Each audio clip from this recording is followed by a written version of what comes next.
عشاء کے بعد اس کے پڑھنے کی تاکید فرمائی ہے. خود پیغمبر اسلام کی معمولات میں عشاء کے بعد سورہ ملک اور سورہ سجدہ کی تلاوت تھی. اس سورت کو بھی اللہ تعالی نے قرآن مجید کے تذکرے سے شروع کیا ہے اور رسول اللہ صلی اللہ علیہ وسلم کی نبوت کو ثابت کیا ہے. اس کے بعد تدبیر عالم کا بیان ہے. اس عالم کی تدبیر اور اس عالم کا جو نظام ہے اس کے چلانے کا بیان ہے. جس طرح پچھلی سورہ لقمان میں تخلیق عالم کا بیان تھا، خلق السماوات والارض، اور اس کا بیان تھا سارا، یہ بنایا، کشتی، ساری چیزیں بنائیں، اور پھر مغیبات پر لا کر ختم کیا. 5 مغیبات پر، مفاتیح الغیب پر ختم کیا. اور ان آیات میں اس صورت میں اللہ نے تدبیر عالم کا بیان، اس عالم کا نظام کس طرح چلاتے ہیں. تو فرمایا الف لام میم تنزیل الکتاب، یہ نازل کی ہوئی کتاب ہے. تنزیل میں نے بتایا، تنزیل وہ کتاب ہے تھوڑی تھوڑی نازل ہوتی ہے، اس کو تنزیل کہتے ہیں. انزال کہتے ہیں دفعتاً نازل ہونا. انا انزلناہ اکٹھا نازل کیا تھا لوح محفوظ سے بیت المعمور میں، اس نے انزلنا کہا.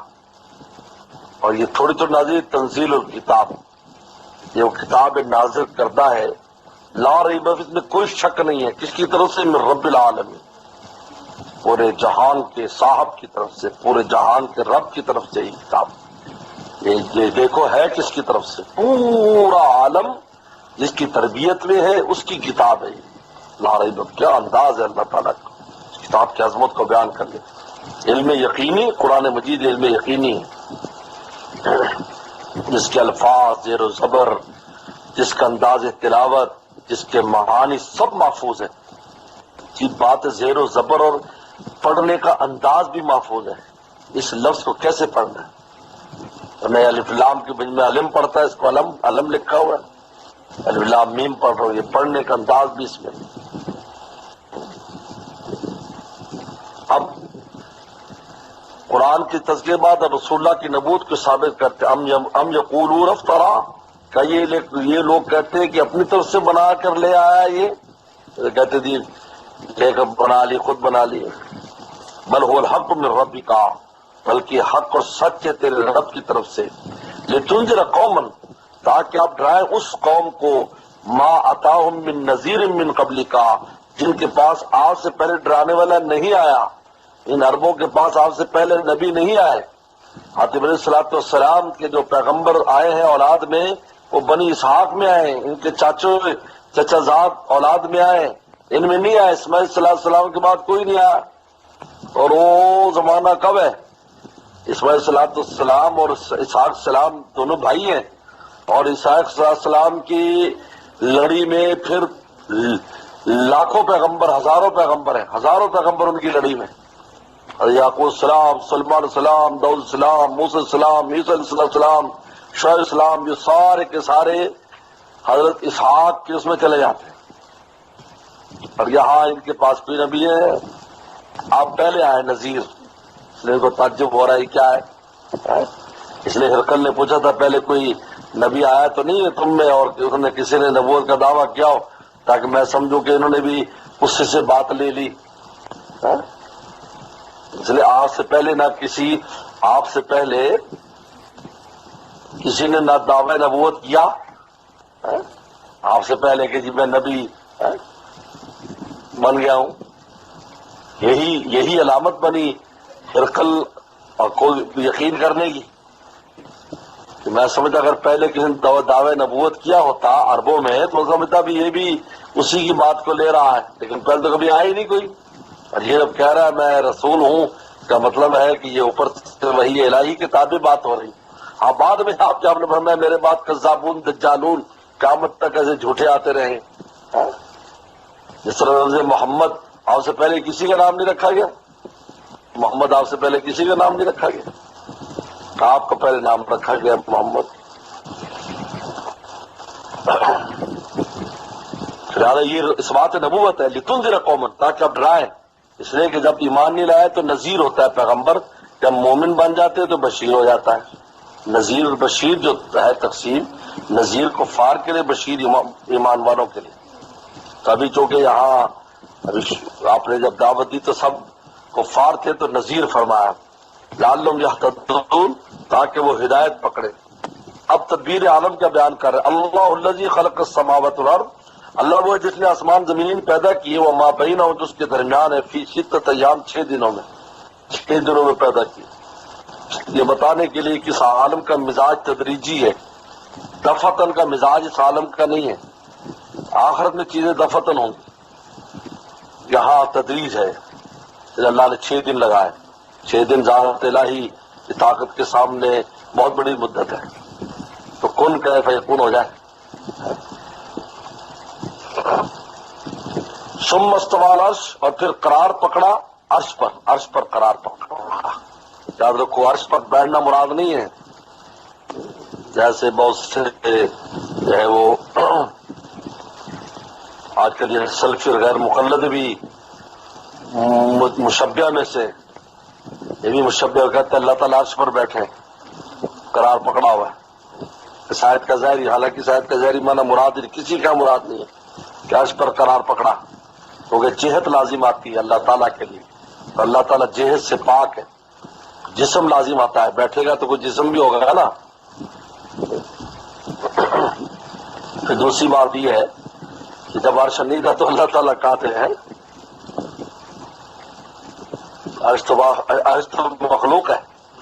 اللہ تعالیٰ تو یعنی خالق ہے. اللہ تو ازلی ہے. عرش تو بعد میں. خود اللہ فرماتے ہیں عرش بنایا، آسمان بنے تو عرش بنایا نا، پھر عرش رکھا گیا. لہذا یہاں پر اس کے معنی مراد نہیں ہے. امام مالک رحمۃ اللہ علیہ اور بڑے جو ہمارے اسلاف بزرگ تھے پرانے، وہ تو کہتے ہیں واللہ عالم بھی مراد اللہ مراد جانتے ہیں. بھائی ہم یقین کرتے استوى علی العرش، یہ بھی متشابہات میں سے. لیکن بعد کے مفسرین نے کہا استوى علی العرش کا معنی ہے تدبیر عالم کرنا، عرش کو مرکز بنایا ہے. جس طرح دال خلافہ ہوتا ہے، احکام وہی سے جاری ہوتا ہے، چاہے خود صدر کہیں بھی ہو، احکام مرکز سے آئے گے، اسلام آباد سے آپ کو آئے گے. یا سارا نظام آتا عرش سے ہے. خیر نازل ہوتی ہے، شر نازل ہوتی ہے، جو احکامات نازل ہوتے ہیں. لیکن اس کا مطلب نہیں کہ اللہ تعالیٰ کی ذات وہاں ہے. وہ معکم اینما کنتم، اللہ تو ہر جگہ پر ہے. اللہ تعالیٰ کا محدود ہونا لازم آتا ہے، جہت لازم آتی ہے، جسم لازم آتا ہے، جو مخلوق کی صفات ہے. لیس کمثلہ شیء، اللہ فرماتا ہے اللہ کی مثل کوئی چیز نہیں ہے.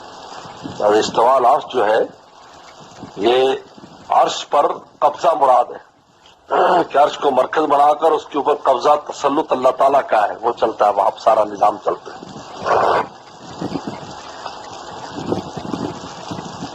ما لکم من دونہ من ولی ولا شفیع، تمہارے لیے اللہ تعالیٰ کے علاوہ نہ کوئی دوست ہے نہ کوئی سفارشی ہے. افلا تتذکرون، کیا تمہیں سمجھ نہیں آتا؟ کیا تم نصیحت نہیں پکڑتے؟ یدبر الامر، تدبیر کرتا ہے کام کی، من السماء الارض، آسمانوں سے زمین کی طرف. یہ تدبیر عالم کا بیان ہے کہ وہاں سے احکامات نازل ہوتے ہیں آسمانوں سے زمین پر، فرشتے لے کر آتے ہیں. کہتے اللہ کا حکم اوپر سے آتا ہے، تحت الثری، زمین کی تہ تک احکام آتے ہیں. فلاں جگہ کیا ہے، فلاں جگہ کیا کرنا، فلاں جگہ کیا کرنا. یہی آتے ہیں. نیچے بھی تو بہت مخلوقات اور نیچے بھی تو بہت معاملات ہیں. وہاں آ رہے ہیں میں زلزلہ آتا ہے تو زمین اتنے 100 کلومیٹر یا اتنے کلومیٹر زمین میں اس کا مرکز ہے، تو حکم تو اوپر سے آیا نا، فلاں جگہ جا کر فلاں چیز لاؤ. لہٰذا اوپر سے آتا فی الارض من السماء الی الارض، زمین کی طرف، زمین سے بالکل تحت الثری تک احکام آتے ہیں، فرشتے احکام لے کر آتے ہیں. ثم یعرج الیہ فی یوم کان مقدار فسنہ، اور پھر چڑھتے اسی کی طرف جب سارے کام ہو جاتے ہیں. اب رپورٹ جاتی ہے واپس. رپورٹ کس دن میں جاتی ہے؟ جس دن کی مقدار اللہ کے 1000 سال ہے، مما تعدون، جو تم شمار کرتے ہو. یعنی وہ جو رپورٹ واپس جاتی ہے، حکم آتا ہے اور رپورٹ واپس جاتی ہے، تو اس رپورٹ کی مدت، اصل مدت 1000 سال ہے. کیونکہ 500 سال آنے کا فاصلہ ہے اور 500 سال جانے کا فاصلہ ہے، لیکن فرشتہ چشم صدر میں اس کو طے کرتے ہیں. یہ اس کی ایک تفسیر یہ ہے، مقدار الف سنہ، اس کی مقدار 1000 سال ہے. مراد ہے کہ اس کی اصل مدت اس دن کی جس میں احکام آتے جاتے ہیں 1000 سال ہے. 1000 سال میں گویا کہ وہ پوری تدبیر ہوئی اور اس تدبیر کی رپورٹیں بنی، حکم آیا پھر واپس رپورٹ دی جائے یہ ہو گیا یہ ہو گیا، یا اس کے عوض میں جو بھی چیزیں آتی ہیں حکم آیا چلو بھائی پڑھو فلاں کو فلاں نیکی پر لگا دو فلاں کر لو فلاں، اب وہ ساری رپورٹ پہ واپس جاتی ہے، یہ نیکی کی یہ وہ سب رپورٹ جاری فلاں ہوا تھا اس کے یہ رپورٹ ہے. تو رپورٹ آنے میں 500 سال، جانے میں، کیونکہ یہ فاصلہ زمین سے پہلے آسمان تک حدیث میں آتا ہے 500 سال. اگر کوئی آدمی متوسط رفتار سے چلتا رہے تو 500 سال میں پہنچے. پھر ہر آسمان کا جو گیٹ ہے وہ خود 500 سال ہے، پھر اس آسمان سے دوسرے آسمان کا فاصلہ بھی 500 سال ہے. یہ لیکن فرشتے چشم زدن میں طے کرتے، اللہ نے ان کو ایسی طاقت دی کہ دنیا کی اس وقت کوئی بھی تیز ترین جو چیزیں ہیں، روشنی کی رفتار بہت زیادہ ہے، کہیں ہوگی فوراً آپ کو نظر آ جائے گی. اس کے بعد آواز کی رفتار ہے، پھر ہوا کی مختلف رفتاریں، لیکن ان کو اللہ تعالیٰ جانتے ہیں. ایک تفسیر تو یہ ہے کان مقدار الفصلۃ مما تعدون، اور دوسری تفسیر اس کی یہ ہے کہ 1000 سال کے احکام لے کر فرشتے آتے ہیں، پورے 1000 سال. 1000 سال کے بعد اس کی پھر اگلی رپورٹ بنتی ہے، یعنی 1000 سال پر رکھا ہے نظام سارا. الفسنہ 1000 سال، ان کی جو مقدار ہے اس اللہ کا وہ ایک دن ہے، یعنی ایک دن کے احکام جو زمین پر آتے ہیں وہ یہاں کے 1000 سال گزر جاتے ہیں. اور وہ ہے بھی اسی طرح کہ وہاں کا تھوڑا وقت یہاں کا بہت زیادہ ہے. اور بہت سے واقعات جیسے کہ لکھا بھی شاہ عبدالعزیز مقدس دہلوی کے زمانے میں وہ فوجی کا واقعہ ہے، عسکری کا واقعہ ہے کہ وہ قبر میں حامیاں نہیں رہ گئی تھی، وہ لینے کے لیے گیا تو وہ اندر دیکھا کہ دروازہ وغیرہ ہے تو وہ گھوم کر واپس آیا، حامیانی لے کر باہر نکلا تو دنیا بدلی ہوئی تھی. پتہ چلا 300 سال گزر گئے. شاہ عبدالعزیز مقدس دہلوی سے ملاقات، اس پر وحشت طاری ہو گئی تھی، دیکھ کر سب ختم ہو گیا. پھر حضرت نے اس کو مکہ شریف بھیج دیا، تم بس وہیں رہو، اللہ اللہ کرو جا کر. اس کے بعد جو پیسے وغیرہ تھے وہ 300 سال پرانے تھے پیسے، یعنی وہاں کا تو اللہ تعالیٰ کا ایک دن ہے، ایک دن کے احکام لے کے جاؤ اور زمین میں 1000 سال کے احکام ہوتے ہیں، پھر اگلے 1000، پھر اگلے ایک دن کے نازل ہوتے ہیں. یہ ہے کانت الفصلۃ مما تعدون. اچھا بات دوسری اس میں آتا ہے 50,000 سال کا ذکر بھی آتا ہے کہ اللہ تعالیٰ کے 50,000 سال. کہا کہ وہ اچھا تیسری تفسیر یہ کہ یہ قیامت کے دن کا بیان ہے کہ سارے احکام، سارے پورے عالم میں جتنے بھی چیزیں ہوں گی جو دربار الہی میں پیش ہوں گی، ثم یعرج الیہ، پھر اللہ کے سامنے جب پیش کی جائیں گی قیامت کے دن، تو اس قیامت کے دن کی جو وسعت ہے وہ 1000 سال ہے. لیکن دوسری قرآن کی آیات میں 50,000 سال ہے، 50,000 سنہ، 50,000 سال. اس میں 50,000 سال ہے، یہاں پر 1000 سال ہے. تو بعض مفسرین نے کہا کہ یہ ہر آدمی کے اپنے احساس کے مطابق ہوگا، کسی کو 1000 سال لگے گا اور کسی کو 50,000 سال لگے گا، ہر ایک کے لیے الگ الگ. حدیث شریف میں آتا ہے مومن کو اتنا لگے گا ٹائم جیسے فرض نماز کا وقت ہے، ایک نماز کا جیسے ٹائم ہوتا ہے نا، اتنے میں وہ سمجھے گا قیامت کے حالات سارا کچھ ہو گئے. کیونکہ اثر سے مغرب کے درمیان تو ساری مخلوقات، جتنا اثر سے مغرب کا ٹائم ہے اتنی دیر میں اللہ تعالیٰ سب کے حساب کتاب سے نمٹا دیں. اللہ سریع الحساب کی تفسیر میں لکھا ہے. تو لہٰذا تیسری تفسیر یہ کہ قیامت کا بیان کہ اللہ کے سامنے جب پیش کی جائیں گے وہ دن 1000 سال کا ہوگا. اب نے لکھا ہے مولانا حضرت کاندھوی رحمہ اللہ نے، یہ جو 1000 سال کا قیامت کے دن ہوگا، کہتے دراصل یہ 1000 چوکیاں ہوں گی. 1000 سال، 50,000 سال کے بعد لکھے کہ 50 جگہ پر 1000 سال تک تفتیش ہوگی، پھر جا کر آخر میں جا کر تول لگے گا. پہلے تفتیش ہوگی، وہاں مخلوق کھڑی کی جائے گی، پوچھا جائے گا یہ کیا وہ کیا. یہ تفتیشی سینٹر ہوں گے. جن تفتیشی سینٹروں میں ان کو ہر تفتیشی سینٹر پر 1000 سال کھڑا ہونا پڑے گا مخلوق کو. اسی لیے تو کافر ہونے کے باوجود پتہ جہنم میں جانا ہے، پھر بھی رسول اللہ کی سفارش کرائیں گے کہ یہاں سے جان چھڑا دو ہماری، جائیں جس ٹھکانے میں بھی جائیں. جب آدمی کس جگہ پریشان ہو جاتا ہے تو پھر وہ کہتا ہے بھی بات کی بلا بات کی، لیکن اس سے تو جان چھڑاؤ. اس لیے شفاعت کبریٰ کا مقام رسول اللہ کو حاصل ہوگا. تو بہرحال یہ 3 تفسیریں اس آیت مبارکہ کی. ثم یارجلی فی یوم کان مقدار الفسنہ، یا تو عام ہے روزانہ کی کیفیت ہے، اور یہ جیسے کہ ایک دن اللہ کے 1000 سال ہے تو ایک دن 1000 سال کی تدبیر کرتے ہیں، یا قیامت کے دن. ذالک عالم الغیب والشہادہ، وہ ذات عالم ہے غیب اور شہادت کے، عزیز الرحیم زبردست رحم والا ہے. الذی احسن کل شیء خلقہ، جس نے بہترین ہر چیز کی خلقت بنایا، ہر چیز کو بڑا خوبصورت پیدا کیا. اور انسان جو اس کائنات کا مقصود ہے، بدا خلق انسان من طین، انسان کی ابتدا کی ہے مٹی سے. ثم جعل نسل من سلالۃ من ماء مہین، پھر بنایا اس کی نسل کو سلالہ، خلاصہ، من ماء مہین، ایک بے قدر پانی میں سے.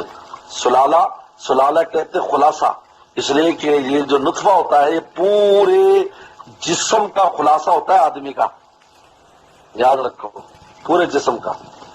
پھر بعض نے بڑی زبردست تفصیل لکھی ہے کہ جب وہ گزرتے ہیں وہ ذرات جہاں سے فرشتے کھینچتے ہیں تو دل کے مقام سے کھینچتے ہیں اس کے، اور آنکھوں سے اور ہر جگہ سے کھینچتے ہیں، تو اس کے جو باپ کی صلاحیتیں ہیں وہ بیٹے میں منتقل ہو جاتی ہیں، کیونکہ آپ دل سے کھینچے گا اس کے دل میں جو کیفیات ہیں وہ آئیں گی، آنکھوں میں جو کیفیات ہیں، اس کے دماغ میں جو کیفیات ہیں، ہاتھ پاؤں میں جو کیفیات ہیں، وہ بیٹے الولد سر لبی، اور ولد جو ہوتا ہے یہ باپ کا راز ہوتا ہے، یہ فرمایا اس میں وہ کیفیات آ جاتی ہیں. اس لیے دیکھو شکل و صورت صلاحیت بہت کچھ ہوتی ہے. اسے کہتے ہیں ولد الاسد اسد، شیر کا بچہ بھی شیر ہوتا ہے. اگر ابھی تھوڑا غافل ہے اور گدڑ بن کے رہ رہا ہے تو مت سمجھنا پنجاب بھی ہے اس کے پاس. ولد الاسد ولد اسد یہ ہے. سلالہ اس لیے کہا سلالہ کیونکہ پورے جسم کے کھٹے جاتے ہیں. ماء مہین، ثم سوا، پھر برابر کیا، ونفخ فی روحی، اور اس میں روح پھونکی، وجعل السمع والابصار والافئدہ، اور تمہارے لیے کان، آنکھیں اور دل بنائے. کتنے عظیم الشان آزاد دیا، آنکھ، کان اور دل. قلیلا ما تشکرون. یہ تو اللہ معاف فرمائے آج تھوڑا سا اس کو کچھ ہو جائے لاکھوں روپے پانی کی طرح پیسہ لگ جاتا ہے ان کی درست کرنے میں، جو مفت میں عطا فرماتی. قلیلا ما تشکرون، لیکن بہت کم تم شکر گزار ہو. یہی ایک فرض ہے انسان کا کہ نہ شکری کرتا ہے، یہ عظیم الشان نعمتوں کے باوجود نہ شکری کرتا ہے. تو اس آیت مبارکہ میں اللہ تعالیٰ یہ تدبیر عالم کا بیان کر رہے ہیں، اور پھر آگے پھر اسی دیکھنے پر اشقیاء اور سودا کا تذکرہ اس میں. صدق اللہ العظیم.